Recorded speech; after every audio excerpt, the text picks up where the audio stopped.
Welcome to this edition of the Desert Vision. I'm Army Sergeant Angela Lorden. And I'm Army Sergeant Jessica Forrester. The Udari Range Complex at Camp Beering, Kuwait was recently home to a very important, very unique test fire. Our own Army Sergeant Jessica Forrester gives us the report. The 197th Field Artillery Brigade recently trained side by side with cavalry scouts and mortar teams from the 1st of the 77th Armor Regiment to showcase the capabilities of a new type of ammunition. Major Joshua Zavransky describes the benefits of the new ordnance. Our goals today were to demonstrate the Mike 30 Alpha 1 Gimler's alternate warhead. Particularly around is 180,000 small BB-sized tungsten steel balls, and there will be no residual dud. Cavalry scouts moved out in Bradley assault vehicles and practiced maneuvers, while mortar teams provided indirect fire support on the simulated objective. Finally, the high mobility rocket system crew launched the M30A1 round. We had 4 targets set up. We shot 1 yesterday and 3 more today. Successfully demonstrated what the capabilities of this new round are. Soldiers of the 77th Armor Regiment also hit the ranges this month to practice their tactical skills. I was there as the action unfolded.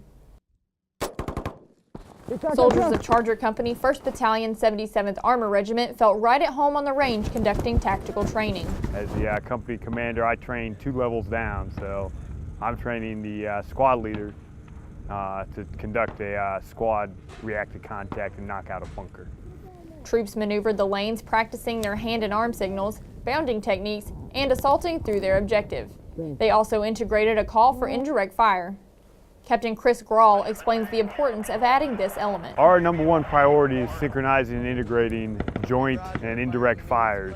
The squad leader has the ability to call for 2 different types of mortar fire. He has 120 millimeter mortar fire that is observed by our forward observers, and then he has a 60 millimeter mortar team that's attached to his unit.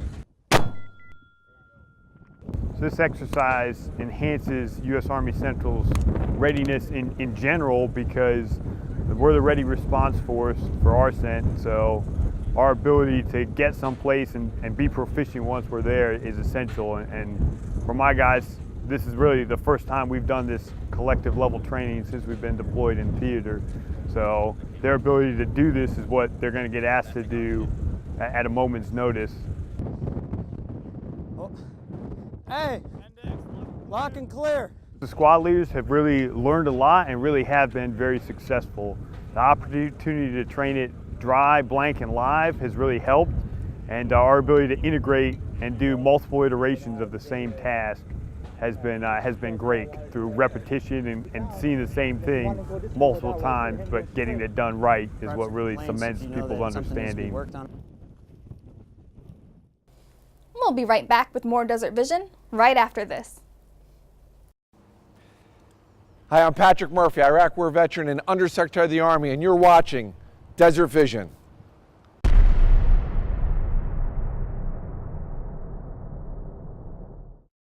When you, who rule the battle, look out upon the field with pride, in the knowledge that you've acted as a shield by protecting your fellow soldier wherever sexual assault and harassment were near, and because of your dedication and courage, you intervene, act, and motivate whenever the need is clear, so stand tall in knowing that you've earned the right to say, I am strong.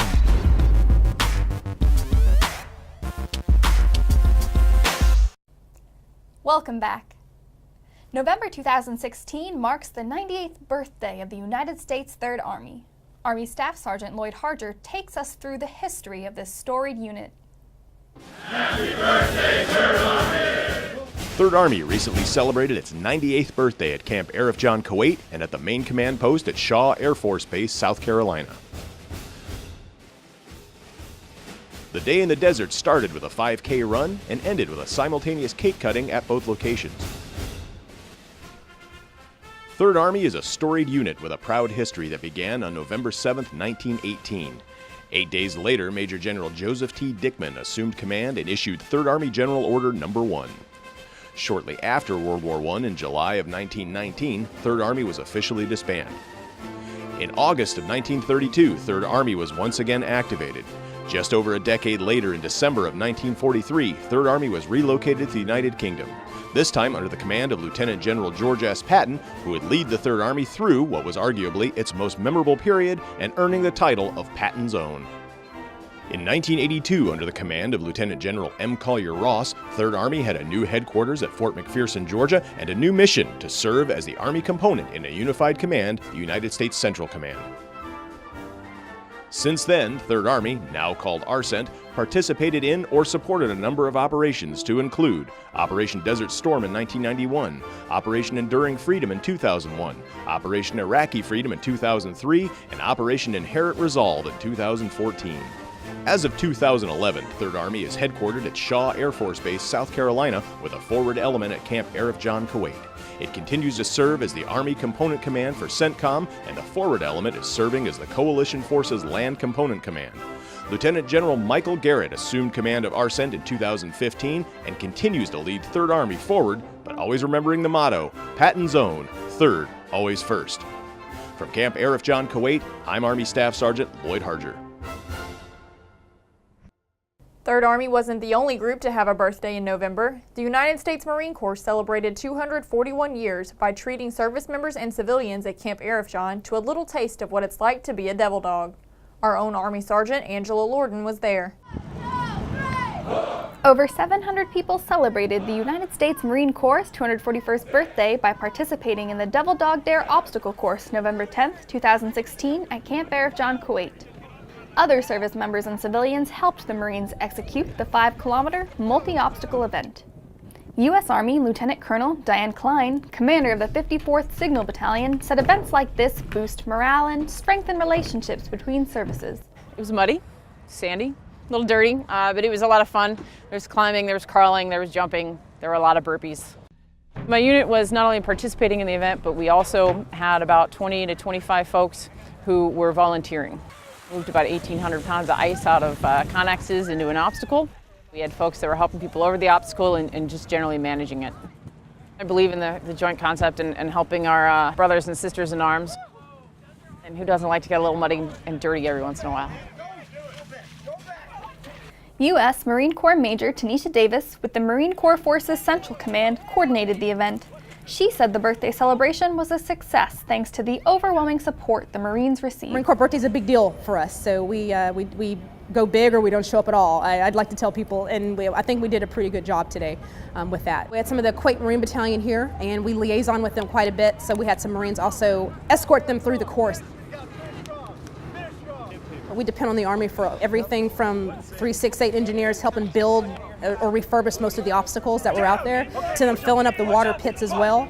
This is a joint environment, and everything we do obviously is joint, so having a good working relationship and know that we can laugh and have a good time doing something like this, it would probably make it a lot easier whenever it came down really serious and we knew that we could work together.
Well, that should do it for this edition of the Desert Vision.